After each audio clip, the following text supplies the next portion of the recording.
Magandang hapon sa inyo lahat. Mayroon tayong dalawang uri ng kompetisyon. Una, ganap na kompetisyon at ang pangalawa ay di ganap na kompetisyon. Ang aming tatalakayin sa ngayong araw na ito ay ganap na kompetisyon. Sa pagbili ng produkto, ang mga mamimili sa industriya. Pangalawa, magkakapareho ang mga produkto. At ang pangatlo, marami ang mamimili ng mga produkto sa industriya. Itong panitang ito ay isa sa ganap na kompetisyon dahil maraming nangangailangan ng ganitong produkto. Dahil sa pang-araw-araw nating pangangailangan, kaya maraming ganap na kompetisyon dahil dito. Ang unang tinalakay natin ay ang ganap na kompetisyon at ang susunod na tatalakay natin ay di ganap na kompetisyon. Tatlong katangian ng di ganap na kompetisyon. Una, may mga humahadlang sa pagpasok ng mga negosyante. Pangalawa, may kumokontrol ng presyo. Pangatlo, mabibilang ang dami ng mamimili at nagbibili. Mga halimbawa ng hindi ganap na kompetisyon.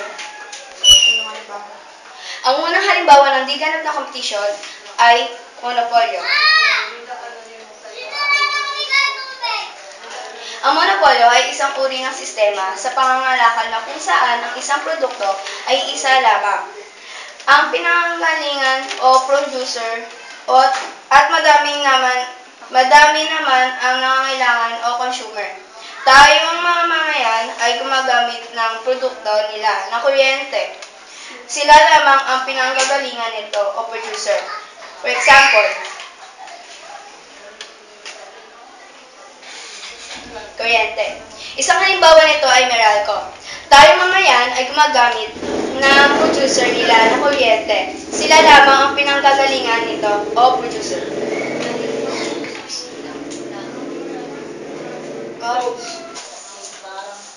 Ang pangalawang halimbawa ng hindi ganap na kompetisyon ay monopsonyo. Ito ay kabaliktaran ng monopolyo. Lamang ang mamimili samantala ang marami ang supply.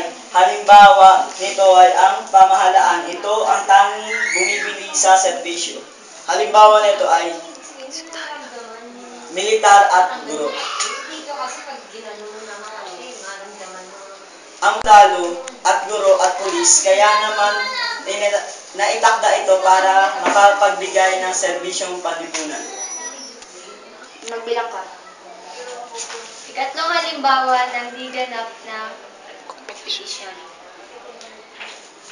Ang oligopolyo ay isang istruktura ng pamilihan kung saan kaunti lamang ang bilang ng producer na nagbebenta at ang kilos ng isang kumpanya ay makakaapekto sa kilos ng ibang kumpanya.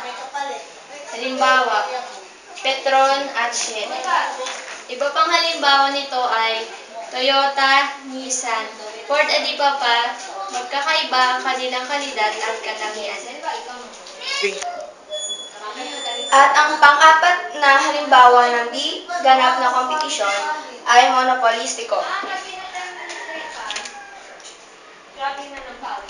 Uri ng pamilihan na marami ang mamimili, subalit may kaunting kapangyarihan sa pamilihan dahil sa ibinebentang produkto. Similar but not exactly identical. For example, Safeguard and Close-Up.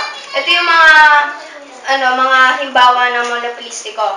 At ang iba pang mga halimbawa ay shampoo, soap, and cologne. Go.